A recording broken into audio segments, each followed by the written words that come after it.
Hello and welcome to Enchanted Rose Costumes. My name is Marika and today I'm going to be sharing with you part 1 of my long-awaited Constellation Gown.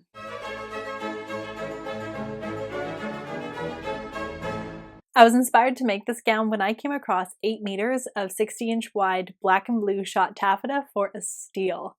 Now, the fabric was discounted to a very good price because it had some manufacturer flaws, and for the most part, I was able to cut around those flaws. There was 1 or 2 areas that I wasn't able to fully cut around, but I was able to disguise the fabric imperfections with some carefully placed stars. Now, before I'd actually found the fabric, I stumbled across a book of late Victorian descriptions for fancy dress parties, and I was completely fascinated by it, so I obviously saved that in case I ever wanted to venture into fancy dress in the future. I will link that book down below if you are interested in looking at it yourself, because it is chock full of inspiration.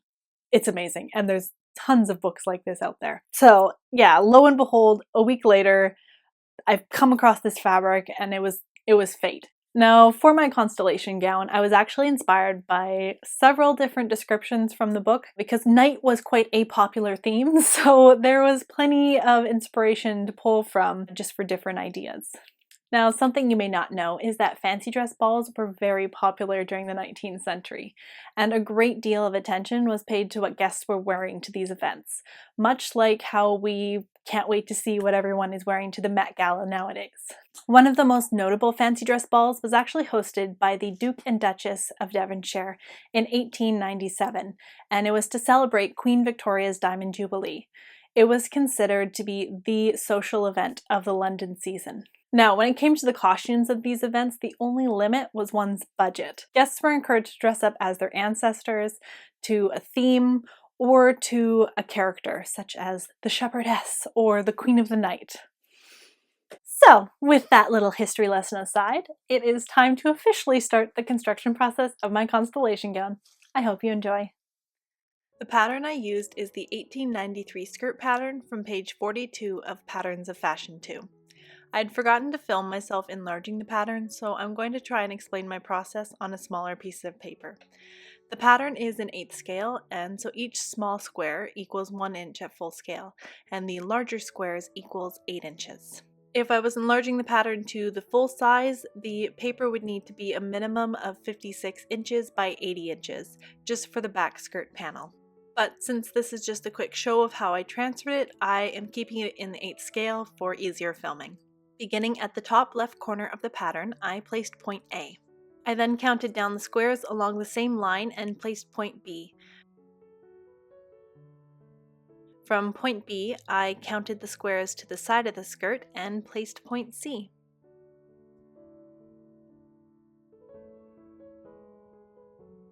I found the halfway mark between A and C on the side of the skirt and added point D. I didn't draw a straight line from the bottom of the skirt because the side does have a slight curve, and if I was making this full size, I would have also created a series of marks to stay true to the pattern shape.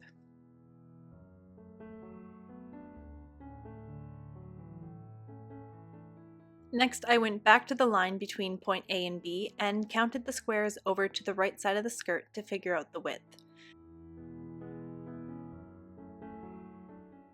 To find the placement of point E on the far right of the skirt, I counted how many squares it was up from point B and drew a line across to square it off.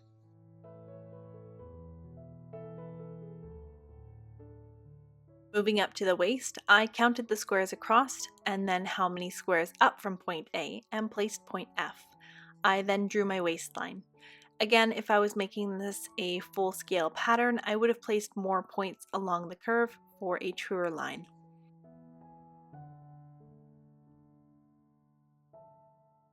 And then I connected points E and F as they are on a straight line. Next, I wanted to find the middle and lowest part of the skirt. Starting from point B, I counted over how many squares to the middle, and then counted how many squares down to place point G. And then I continued counting and making points to finish the bottom edge of the skirt. Now you can see here that the pattern doesn't completely match the pattern from the book, and that is because I wasn't making a lot of marks and I connected the dots freehand. If I had added more marks and used a curved ruler, I would have had a much nicer pattern outcome. Continuing on, I marked all the dart placements.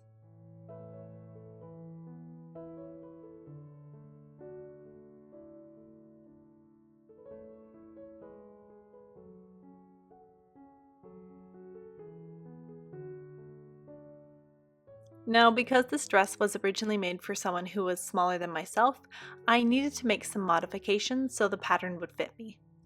First, I drew a horizontal line across the middle of the pattern where I would lengthen it. I also needed more room in the waist, so I drew 3 lines from the waist to the floor.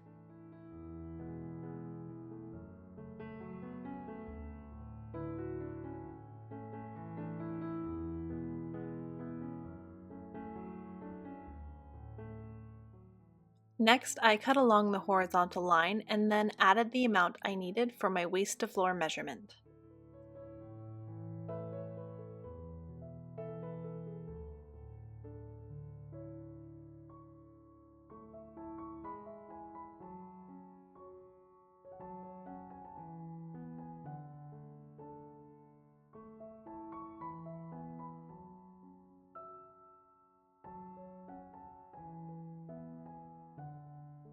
You will notice that by adding the length to the skirt, I now also needed to add some paper to the back seam to true up the seam of the skirt.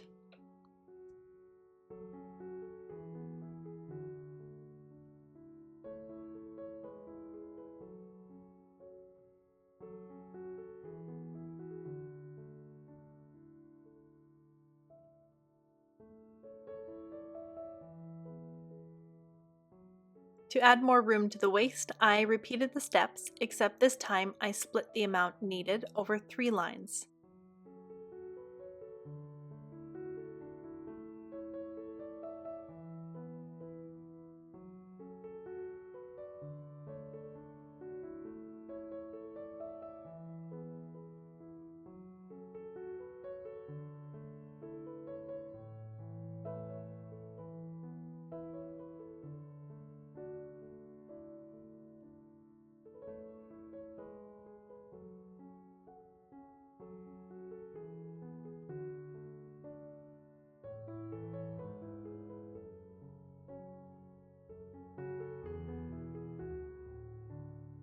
Once the inches were added, I then trued up the seams along the top and bottom of the pattern.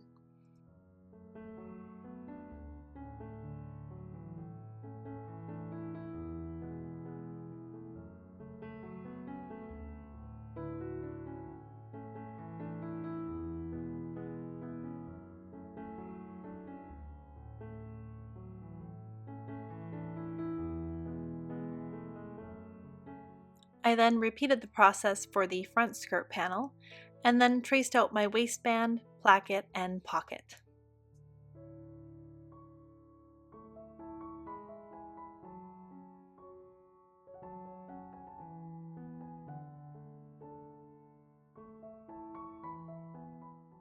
Now, because the back skirt panel was over 60 inches wide, I knew I would have to cut the pattern in half in order to make it fit on my fabric. I measured 58 inches across the pattern and drew a vertical line. I didn't cut it at the full 60 inches because I still needed to add seam allowance. I then added the notches along that line and so I could line up my pieces again once the fabric was cut out. At this point, I was ready for my first mock-up. And just a little side note, I wanted to quickly share the placement of the pocket in the placket because this might be slightly confusing later on. Now, I didn't film my mock-up process because I was on a time crunch, but after a quick test, I was quite happy with the shape and decided to move forward with the real fabric. I started by laying out and cutting the underlining of the skirt from a cotton broadcloth. I also added a 1-inch seam allowance around all the pieces.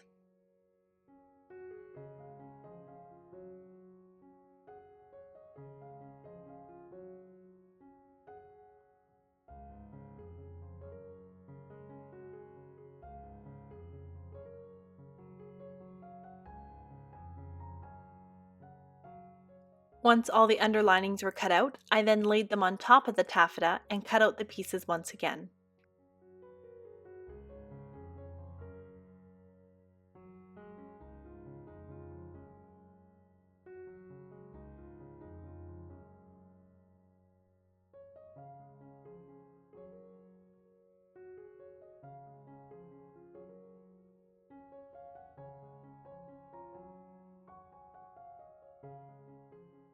With both the underlining and the fashion fabric cut out, I began basting the pieces together with long running stitches.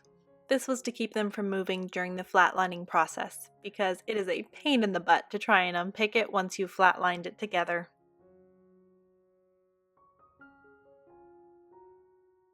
After all the pieces were basted, I then stitched the layers together just inside the seam allowance.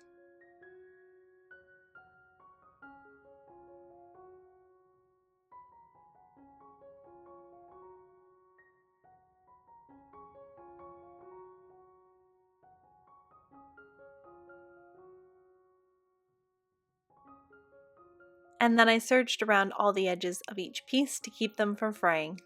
Now, serging is obviously not a historical technique, but I used it quite often when I was constructing flat-lined outfits in theater.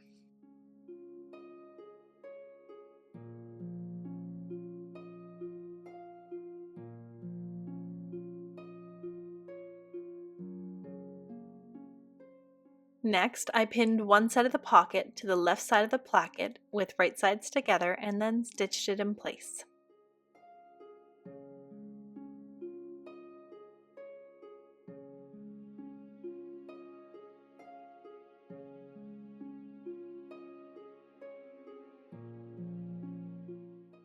I then pinned the other side of the pocket to the right side of the skirt, making sure that I matched the placement of the pocket that I had just sewn to the placket. From there, I sewed the right sides of the pocket together.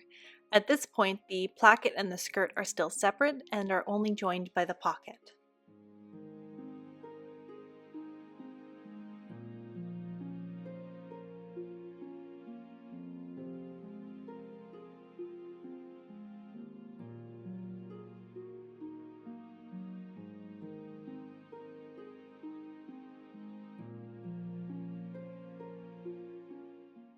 I then pinned the top and bottom edge of the placket to the skirt, making sure not to catch the pocket.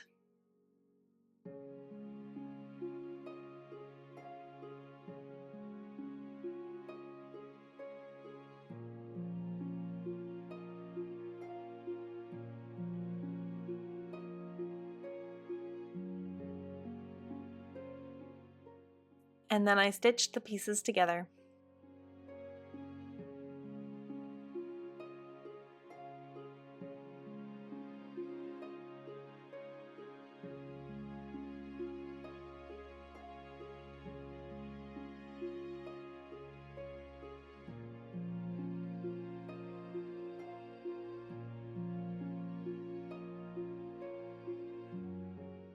And now you can see how the pocket fits into the placket, which is very cool. To finish the inside of the placket, I folded it in half and covered the seam I'd just sewn, and stitched in the ditch, stopping a ½ inch away from the bottom.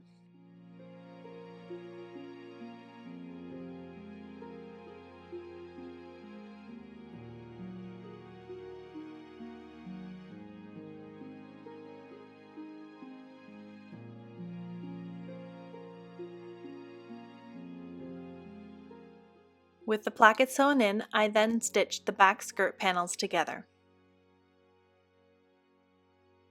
And then I stitched the front and back pieces together.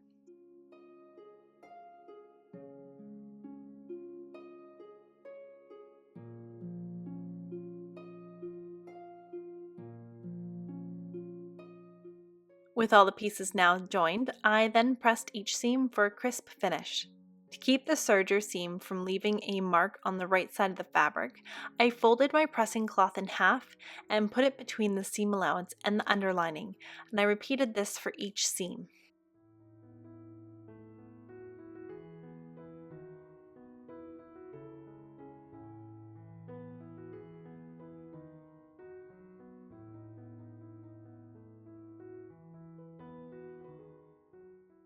Now, since the pocket doesn't attach to the waistline of the skirt, I added a piece of twill tape to the free edge and sewed that to the top of the waist. That way, anything that is in the pocket is supported by the tape, instead of a bias cut seam. The placket does help to support it as well, as it's cut on the strain of grain, but the tape really secures it in place.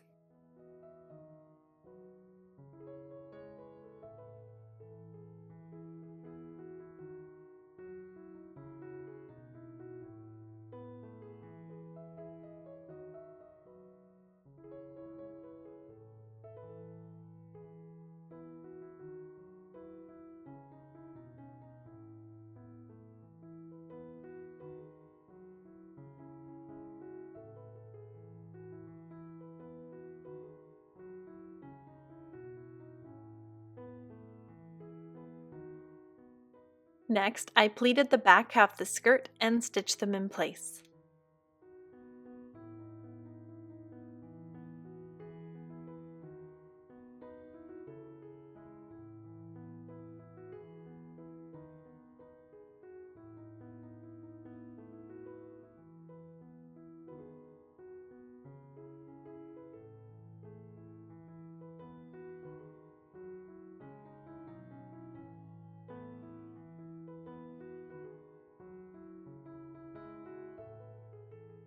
Moving on to the waistband, I cut out a 4-inch strip of fabric the length of my waist plus 3 inches for the placket overlap and seam allowance. I then added a strip of interfacing the same size minus the seam allowance. And then I pinned the waistband along the top of the skirt.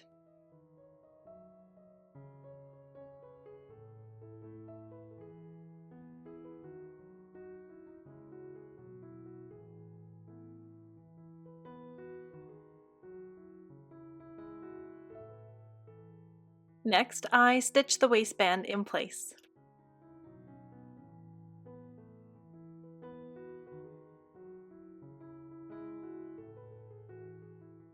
And then I folded the waistband with the right sides together and stitched the ends closed.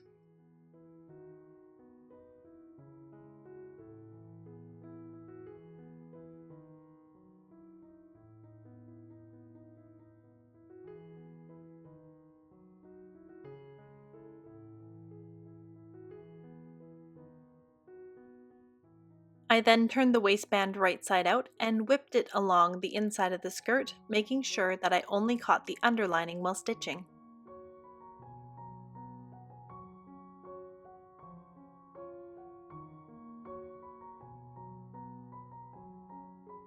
Moving on to the hem of the skirt, I cut 5-inch wide bias strips of broadcloth and stitched them together until they were the length I needed to go around the bottom of the skirt.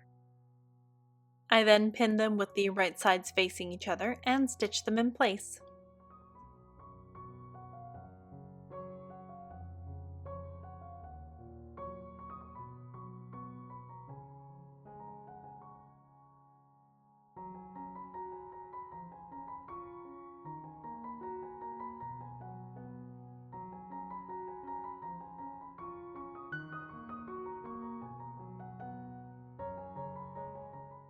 To give the bottom of the skirt a little more body and to help hold out the shape, I added a 2-inch wide length of horsehair crinoline and stitched it next to the seam allowance, taking care not to stretch it as I sewed.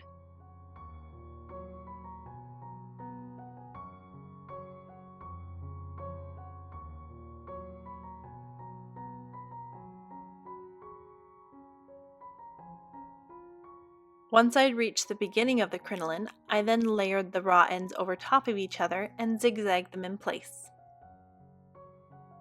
I then edge stitched the right side of the facing to keep it from showing on the right side of the skirt.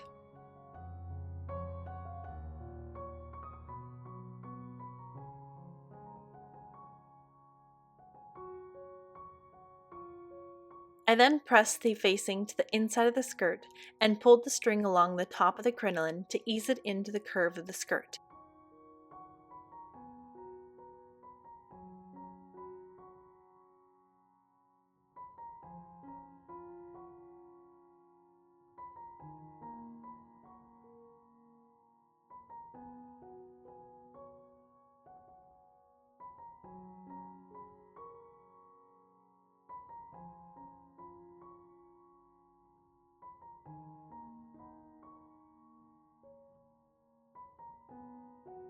I finished the skirt hem with a small whip stitch, taking care not to sew through to the right side of the skirt and only catch the underlining.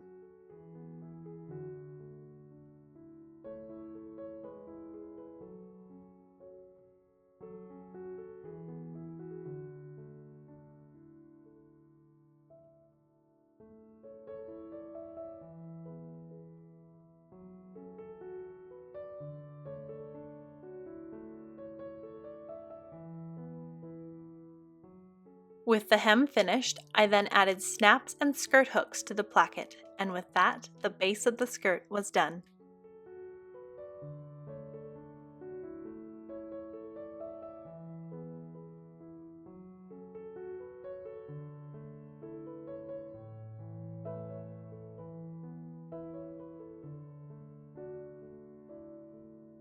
I hope you've enjoyed part 1 of my Constellation gown. If you have any questions or comments, feel free to leave them down below and I will do my best to answer them for you. If you are new to my channel and you liked what you saw today, I would love if you could click subscribe because we have fun here. So that is everything for today, and I will see you again shortly with part 2. Bye! Or to dress up as a character such as the shepherdess or the lady of the night. Queen of the night, not lady of the night. That was discouraged. Is that 19th century balls were actually quite popular during the 19th century. 19th century balls were quite popular during the 19th century. Go figure. Why can't I talk? Now, one of the most notable dancy dress. Yes, I be dancing.